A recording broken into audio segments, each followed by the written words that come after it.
Privatization is a major threat to our jobs. If your job gets privatized, you are fired. AUPE members know this because it happens to us. This video will show you a basic background on what privatization is and the tools we can use to fight back. So how do we stop employers from privatizing our jobs? Broadly speaking, there are 3 steps. First, we have to educate ourselves and our fellow members. We need to know what privatization is and how it hurts us before we can fight it. Once we understand the problem, we must prepare to face it. This is where we get ready to fight privatization long before it happens.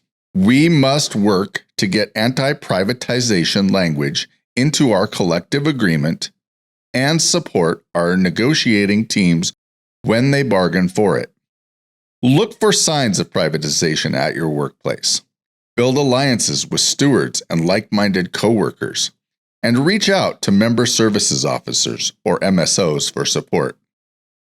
Last but not least, take action. We must work together with our coworkers, including our locals and chapters, to stop privatization with meaningful, direct action. This presentation is structured around these 3 steps. Now, let's walk through them step by step. Step 1 is getting educated. AUPE's Anti-Privatization Manual is your best education tool. It paints a very full picture of privatization. The manual tells you what privatization is, how it affects us as workers, as well as the services Albertans depend on, and how we can mobilize as part of anti-privatization campaigns. The manual can be downloaded on the Anti-Privatization Committee's website or requested through your local. Watching this video is another way to get educated. Let's continue with the basics of what privatization means. So, what is privatization? Here's a technical definition. Privatization is the transfer of ownership and control of government assets and services to private investors. Here's what that means in practice. Privatization is when the government, or arms of the government like AHS, fires its workers and brings in for-profit company to do their work instead. Privatization can take a few forms. First, there's full privatization, where private companies provide entire services that were historically provided by the public sector. Examples include charter schools, private continuing care, private blood banks, and the government selling off crown lands to private investors. Second, there are P3s, which stands for public-private partnerships, where a private company injects some money into a public project and takes over operations or maybe maintenance for an extended period of time. A big example of this is Edmonton's LRT expansion project, where the city partnered with a private business to build, operate, and maintain the new train through a contract that would last about 30 years. Schools and hospitals are also built using the P3 model. Third, and perhaps the most concerning for AUPE members, there's contracting out, where a public institution might hand over 1 or 2 of its services to a private provider. Think environmental or laundry services in hospitals, security guards in libraries, food services in universities, maintenance in public buildings. What all of these have in common is that a for-profit contractor will take over public work and you will lose your job. How does privatization work? Governments usually say privatization services will save money, but this is not true. They will hire a contractor to do your job for less. But the contractor can only do this by hiring fewer people, paying them less, slashing their benefits, and cutting corners on things like training and quality of work. Then the company actually makes money that lines company pockets instead of being spent on the services. People who support privatization use all kinds of euphemisms to describe this: belt-tightening, efficiency, cutting expenses, financial sustainability, flexible or modern. Watch out for these words, especially if they're coming from your boss or government's mouth. Why should you care? Because privatization is dangerous. First, your job is being eliminated.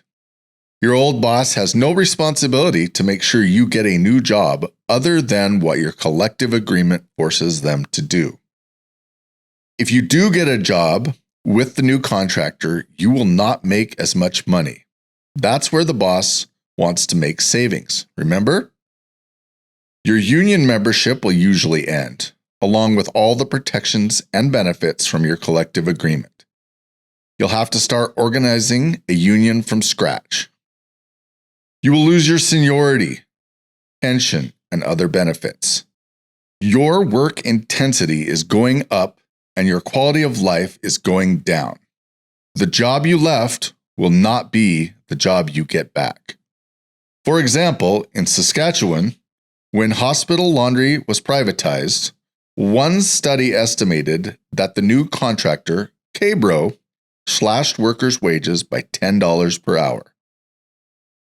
Second, families and communities are hurt too.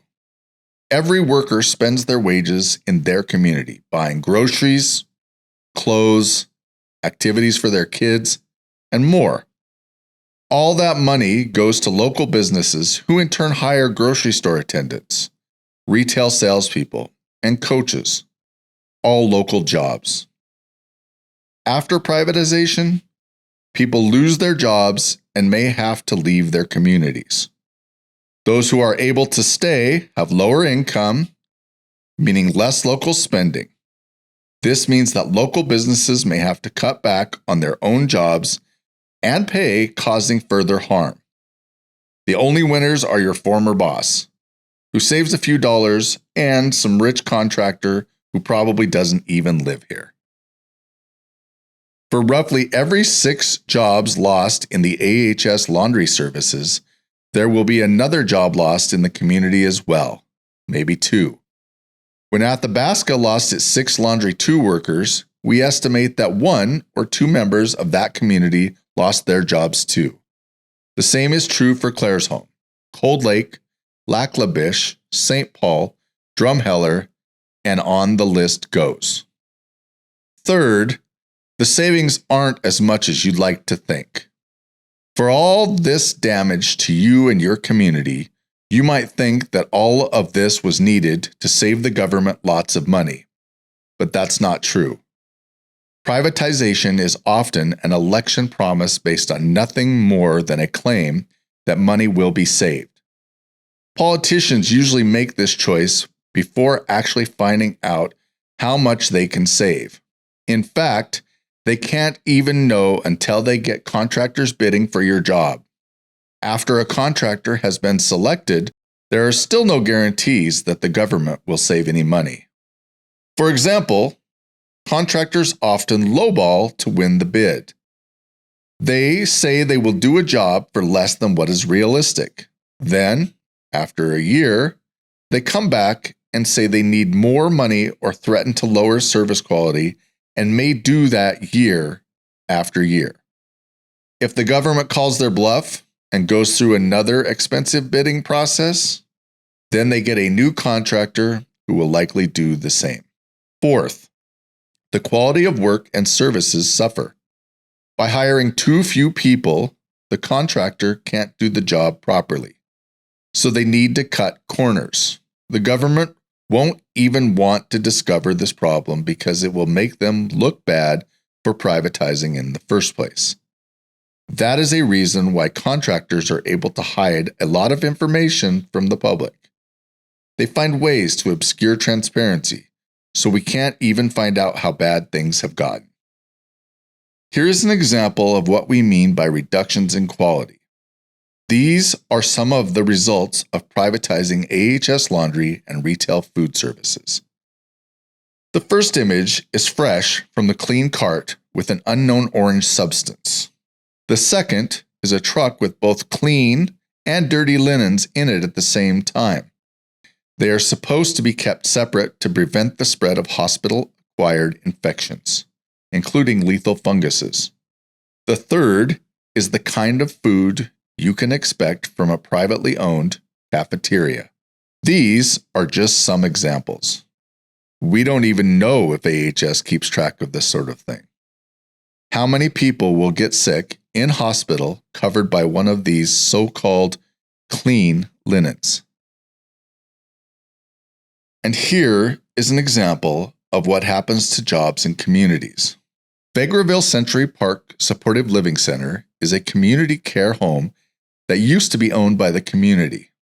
Now it's run by a for-profit company, Optima Living. AUPE represented 53 nursing care workers and cooks there.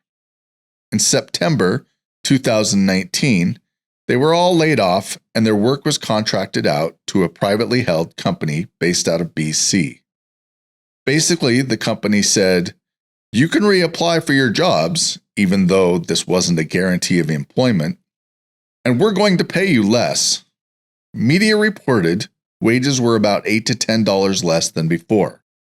In a town as small as Vegreville, something like this has a big impact.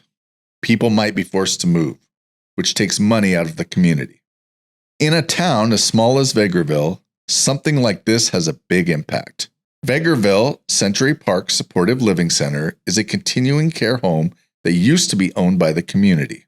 Now that we know a little bit more about privatization and its dangers, we can talk about step 2, preparing. There are things we can do to prepare for and maybe even prevent privatization from occurring, even before it's on your boss's radar. The best time to start preparing is now. How we fight back depends on how many of us are willing to fight back and what we are willing to do. Everyone needs to know that privatization means losing your job. Talk to your coworkers. Make sure they know that. Bring up privatization at your local and chapter meetings. Once the dangers of privatization is understood, prioritize anti-privatization language in your collective agreement. Without language in your collective agreement, your employer simply needs to give you notice that your job is being eliminated. Some collective agreements give 30 to 120 days notice and provide mechanisms and time for your union to fight back. Better still, language can be added to prevent privatization altogether. The stronger the protection you want, the more the employer will resist. So make sure this is a priority. Your jobs may be on the line. In the meantime, privatization might be on your boss's radar, and you don't know it yet. Your boss will plan it quietly, keep you in the dark, but there are warning signs. Remember that you are the eyes and ears of the union. You know your work sites better than anyone, which is why we need all members keeping an eye out for the warning signs of privatization. So what are they? Rumors. Even if you just hear something through the grapevine, we want you to report it to your anti-privatization committee. You might hear direct words like contracting out, alternative delivery, P3, or privatize. But also watch out for buzz words like efficiency, modernize, belt tightening, outside help, agencies, budget cuts, or constraints. These words are signs of privatization. If you hear them, report it. Attrition. If you've seen positions go unfilled after a coworker retires or leaves the workplace, that's a sign.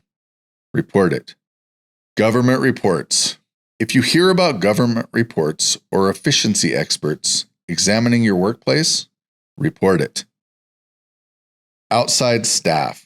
If you've seen or heard of contractors hired to do bargaining unit work, that's a warning sign. Report it. People in suits. If you have seen or heard of the boss giving tours or walking around the worksite with people in suits, report it. And here is how you report rumors and other warning signs of privatization. Go to this website and just fill in the blanks. It's very simple, and it should only take a couple of minutes. It's extremely important that you take the time to report. If your anti-privatization committee doesn't know about potential privatizations early in the game, it's that much harder for us to fight it down the road. Now, step 3, take action. Privatization can happen faster than you think. And that means we have to start taking action now. The UCP government has made no bones about their privatization plans. They've been talking about it and planning it for years. Under former Premier Jason Kenney, they straight up told the public that they would like to fire 11,000 workers through privatization at AHS alone. They didn't even try to hide it. The new Premier, Danielle Smith, is also signaling her interest in continuing past plans to privatize and even moving towards more privatization. These are just some of the public sector services the UCP have either talked about privatizing, have started privatizing, or are at risk of privatization because of the budget cuts. Think of your own jobs. What services in your department could potentially be contracted out to a private provider? Here's what to do. We need to fight, but there is no scripted one-size-fits-all way to organize the fight. It depends on a lot of factors. Most importantly, how many of your coworkers are willing to fight and what are they willing to do? That includes you. You can start by letting your fellow members know you are willing to fight back and get them involved too.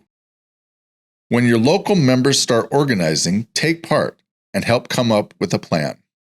Talk to your coworkers, drum up more support. Then, be sure to participate in the plan that you make. Attend the rallies, write letters to your MLA or attend meetings with them. Make allies, meet with your employer. Do what it takes to get privatization off your employer's agenda. It can seem overwhelming to fight your employer, but you can win and save your jobs. Let's look at what AUPE members at the University of Calgary bookstore did. Here's an example of how we can win these fights.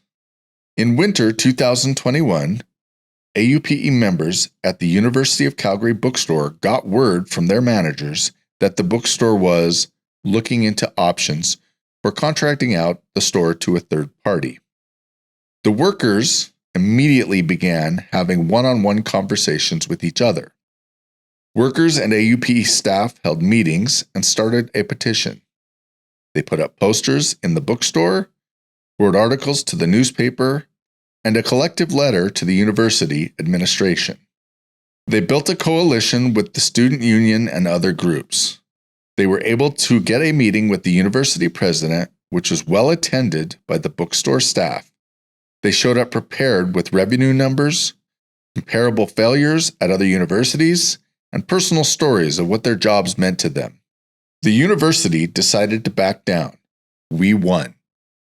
Remember to also prepare by prioritizing anti-privatization language in your collective agreement. Report rumors and signs of privatization immediately. And when privatization does come for your job, participate. Do what you have to fight the employer and win. Just like our fellow workers at the University of Calgary bookstore.